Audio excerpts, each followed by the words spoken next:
I never thought I'd be the kind of mother who would sabotage her own son's wedding. But then again, I never thought I'd raise a son who would stand by while his bride-to-be mocked the woman who gave him life. Funny how things turn out, isn't it? My name is Eleanor. I'm 58 years old, a widow for the past decade, and until 3 months ago, I thought my greatest achievement was raising my only son, Michael. I was wrong about so many things. This is the story of how I learned my worth not through confrontation or drama but through silence. The most devastating weapon a woman like me could ever wield. When Michael proposed to Vanessa after just 8 months of dating, I had my concerns. It wasn't that Vanessa wasn't beautiful, she was stunning. Long blonde hair, perfect smile, the kind of figure that made heads turn. It wasn't that she wasn't accomplished, she had an impressive marketing job at a prestigious firm. It was something else. Something in the way her smile never quite reached her eyes when she looked at me. Something in the way she'd cut me off mid-sentence at family dinners. Something in the way my son changed when she was around laughing a little less freely, checking her expression before speaking. But I said nothing, because mothers don't interfere, do they? Then came the call that would change everything. "Mom," Michael's voice bubbled with excitement. "We've set a date, the 15th of June, just 3 months from now." "That's wonderful, sweetheart," I said, genuinely happy for him despite my reservations. "Have you found a venue?" "Actually, that's why I'm calling. We found this amazing garden venue. It's perfect, but, I prompted when he hesitated. "It's a bit over budget, and the catering quotes we're getting are insane." I knew where this was going. I'd been a professional chef for 30 years before retiring to care for my husband during his illness. My food had once been featured in regional magazines. "You want me to cater the wedding?" I said softly. "Would you, Mom? Your food is better than any caterer's anyway, and it would save us about $15,000. We could put that toward our honeymoon in Bali." I closed my eyes, thinking of the hours of work, the stress, the planning required to feed 150 people. But this was my only child, my son. "Of course I will, Michael. I'd be honored." What I didn't say was that my retirement savings were modest, that catering a wedding this size would cost me at least $5,000 out of pocket, that I'd been saving for a small trip to Europe, my first vacation in 12 years. That night, I canceled my flight reservation to Paris and started planning wedding menus instead. The next 3 months were a blur of lists, tastings, and planning. I converted my entire kitchen into a prep space. I rented additional refrigerators. I called in favors from former restaurant colleagues to help with service. When Vanessa insisted on Wagyu beef and Norwegian salmon ingredients that pushed my budget to breaking, I dipped into my emergency fund. When she changed the menu 4 times, each revision more expensive than the last, I stayed up nights reworking quantities and costs. When she demanded hand-piped chocolate decorations for each dessert platé, painstaking task that would take dozens of hours, I practiced until my hands cramped. All while planning the rehearsal dinner, too, also for free. My friends thought I was crazy. "Eleanor, you're being taken advantage of," my best friend Diane told me over coffee one morning. I was too exhausted to argue. He's my son. This is what mothers do. But even as I said it, I wondered, is it? Michael used to call daily after his father died. Now weeks passed between conversations, and when he did call, Vanessa was always there on speakerphone, steering the conversation. Still, I persevered. Perfected recipes, ordered supplies, scheduled every minute of wedding day cooking with military precision. 3 weeks before the wedding, I had my final meeting with the couple to confirm details. We met at their apartment, the down payment for which had been my husband's life insurance money, a gift to Michael I'd never mentioned or held over him. "Everything looks perfect, Mrs. Davis," Vanessa said, barely glancing at my meticulously prepared binder. "Just one small change, we've added 25 more guests." My heart sank. That's quite significant, actually. It affects everything from food quantities to serving staff. Michael jumped in. "Can't you just make it work, Mom, for us?" And so I did. More money from my savings. More sleepless nights. As I was leaving, I overheard them discussing my son's bachelor party in Las Vegas. A $10,000 weekend, I would later learn. $10,000 for a weekend of partying, while I drained my savings to feed the guests. But still, I said nothing. The week of the wedding arrived. My kitchen looked like a professional catering operation, every surface covered with prep work. My refrigerator and 2 rented ones packed with partially prepared dishes. Wednesday night, 2 days before the rehearsal dinner, I realized I'd forgotten the special mold at Michael and Vanessa's apartment from our last meeting. I called, but got no answer. They were out for a pre-wedding dinner with Vanessa's parents, who had flown in from California. "Just use your key, Mom," Michael had said when I reached him. "We'll be out late." I rarely used the key he'd given me. I respected their privacy, but this was wedding business. Their apartment was pristine when I arrived. Vanessa was nothing if not meticulous. I found the mold in the kitchen and was about to leave when I heard the door open. Instinctively, I stepped back into the hallway, not wanting to startle them. "I still can't believe she's wearing that dress to the rehearsal dinner," Vanessa's voice carried clearly. "Did you see it when we visited last week? That outdated floral thing?" I froze. The outdated floral thing was a dress I'd splurged on for the rehearsal dinner, $200 I couldn't really afford, but I'd wanted to look nice in the photos. "It's just Mom," I heard Michael reply, his voice slightly slurred from dinner drinks. "She's never had much style." "It's embarrassing, Michael. My parents are paying for the rehearsal venue and your mother is going to show up looking like a thrift store reject. And did you see her shoes? Those orthopedic-looking things?"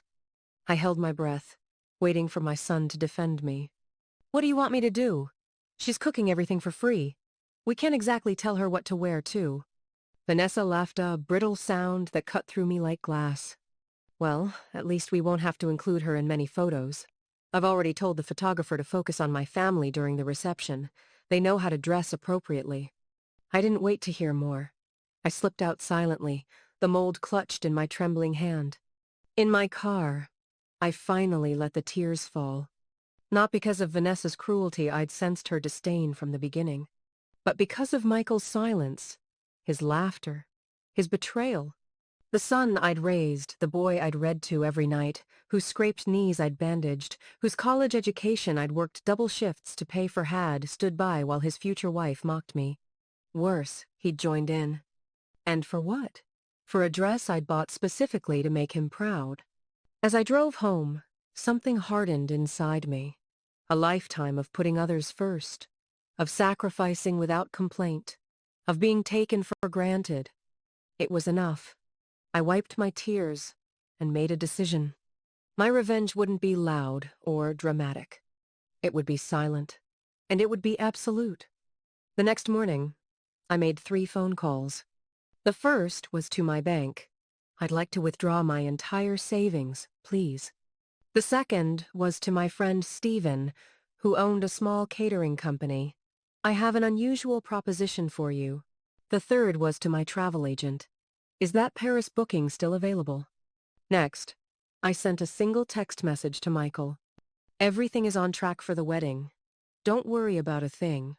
Then I began to pack not wedding supplies, but a suitcase.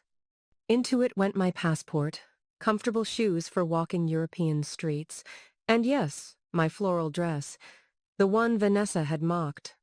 I looked around my kitchen at the mountains of food prep, the special ingredients, the carefully crafted timeline for cooking. All of it represented thousands of dollars and hundreds of hours of my time. All of it given freely, out of love, to a son who had laughed at me behind my back. I took a deep breath and began making space in my freezer. People think revenge is about making others suffer, but sometimes it's simply about refusing to suffer yourself anymore. I wasn't going to sabotage the wedding food. I wasn't going to make a scene or confront them about what I'd heard. I was simply going to value myself as much as I'd always valued them. And that would be devastation enough. Friday morning rehearsal dinner, day dawned, bright and clear. My phone buzzed with a text from Michael. "Mom, Vanessa's worried about the appetizers for tonight. Can you do the prosciutto-wrapped figs instead of the bruschetta?" I didn't respond. At 10 a.m., Stephen arrived with his catering van. I handed him my detailed plans, recipes, prep work, and a cashier's check for $15,000. "You're sure about this?" he asked, eyebrows raised. I nodded. They'll be in good hands with you, Stephen. Just don't tell them I hired you until they arrive at the venue. And where will you be? I smiled, for what felt like the first time in months. Far away. At noon, when I should have been at the venue setting up for the rehearsal dinner, I was instead sitting in the international terminal at the airport, boarding pass to Paris in hand. I'd left a sealed envelope on my kitchen table. Inside was a letter and a receipt, showing I'd paid a professional catering service to handle both the rehearsal dinner and the wedding reception. The food would be good, not as good as mine would have been, not made with a mother's love but professionally executed. The guests would be none the wiser. As for Michael and Vanessa, my phone rang repeatedly as boarding began, Michael's name flashing on the screen. I sent it to voicemail and turned my phone off. Then I boarded a plane to Paris, wearing my floral dress and comfortable shoes. And for the first time in decades, I put myself first. While Michael and Vanessa were saying their vows, I was sitting at a cafe on the Champs-Élysées, sipping espresso and watching the world go by. While they were cutting their cake, I was standing before the Mona Lisa in the Louvre, admiring her enigmatic smile and finding my own returning. While they were opening wedding gifts, I was buying myself a beautiful scarf from a street vendor, the first purely frivolous thing I'd purchased for myself in years. I turned my phone back on a week after the wedding. 47 missed calls, 93 text messages. I read them in chronological order, watching the progression from confusion to anger to panic to desperation. Mom, where are you? The caterers said you hired them? Mom, please call us. What's going on? This isn't funny. We have guests arriving. I can't believe you would do this to me on my wedding day. Mom, please. Whatever we did, I'm sorry. That last one, sent 3 days after the wedding, made me pause. Whatever we did, he didn't even know. He had no idea why I had walked away. And that, perhaps, was the saddest part of all. I typed a single response. Congratulations on your wedding. The floral dress and I are enjoying Paris. I'll be home when I'm ready. Then I turned my phone off again and continued my journey. 3 weeks later, I returned to a home that felt different somehow, lighter, as if the weight of expectations had been lifted from its walls. There were cards in my mailbox, flowers on my porch wilted now, but their message clear. And a letter from Michael. Not a text, not an email, an actual handwritten letter, something I hadn't received from him since he was at summer camp as a child. I made myself tea before opening it, taking my time, no longer rushing to put his needs before mine. Mom, it began, I don't know how to start this letter. I'm sorry. Seems inadequate, but it's all I have. The caterers showed us the receipt. $15,000. You paid for everything anyway, and then disappeared. At first, I was angry. How could you abandon me on the most important day of my life? Then I was worried. Had something happened to you? Then Vanessa's mother said something that made everything clear. She asked if we'd driven you away somehow. And suddenly, I remembered our conversation that night in the apartment. About your dress. About the shoes you wore to save your feet after standing all day cooking for us. I remember laughing. God, I remember laughing, Mom. Who have I become that I would laugh at the woman who has given me everything? The wedding happened. The food was fine. The pictures were taken. We went to Bali, but nothing felt right, because you weren't there.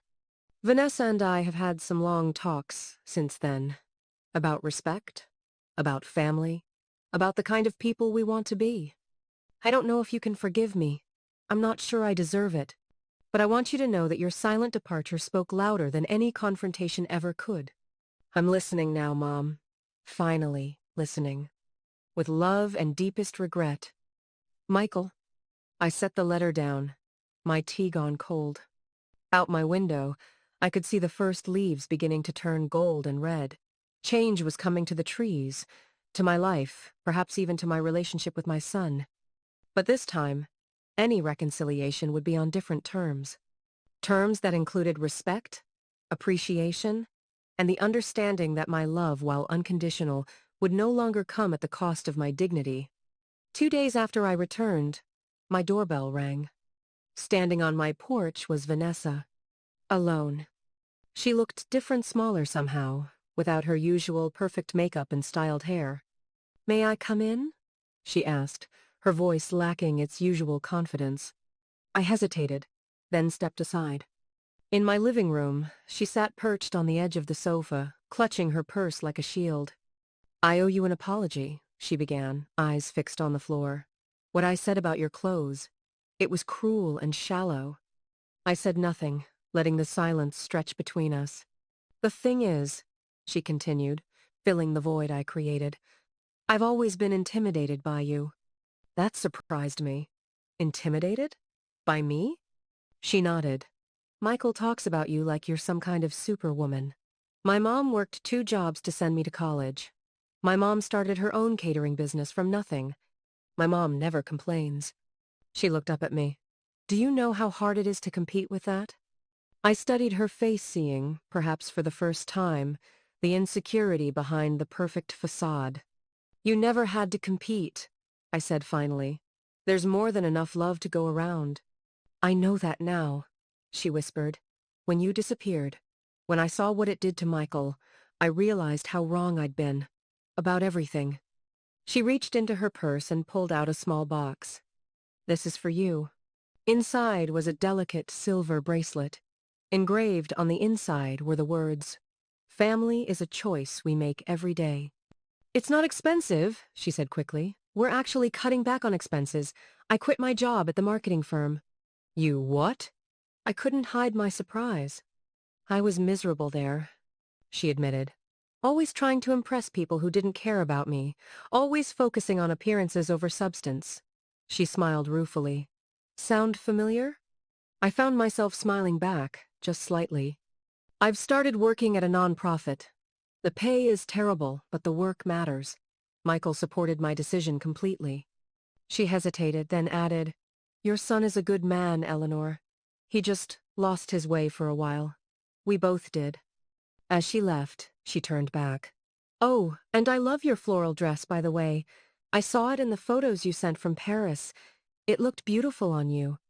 After she left, I sat in my kitchen, turning the bracelet over in my hands. Family is a choice we make every day. Indeed it is. And for the first time in years, I felt like I might be ready to choose them again. But this time, I'd be choosing myself first. 3 months later, I hosted Sunday dinner at my house. Michael and Vanessa arrived exactly on time, bearing flowers and wine. The conversation was tentative at first, all of us stepping carefully around the edges of our new relationship. But as the evening progressed, something shifted. Michael helped me in the kitchen without being asked something he hadn't done since he was a teenager. Vanessa asked thoughtful questions about my Paris trip, genuinely interested in my experiences. After dinner, Michael cleared his throat. "Mom, we have something to ask you." My guard went up, slightly old, habits die hard. "Vanessa and I are looking at houses. Nothing fancy, just something with a yard, and we're hoping it could be near you." I blinked in surprise.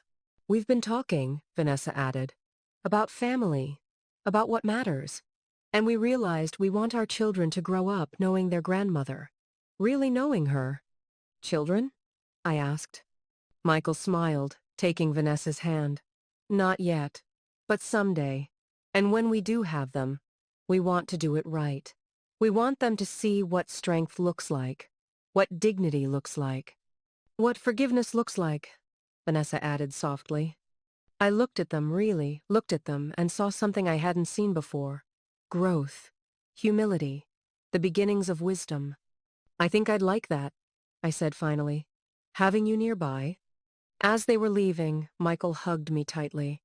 "Thank you," he whispered, "for teaching me the hardest lesson of my life." "Which was?"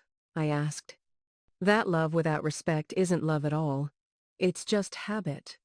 I watched them drive away, standing in my doorway in comfortable shoes and a new dress I'd bought in Paris.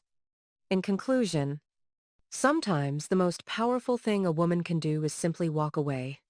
Not with drama, not with ultimatums, but with quiet dignity. I didn't ruin my son's wedding. I didn't scream or cry or demand apologies. I simply refused to be where I wasn't valued. And in that absence, in that silence, they finally heard me.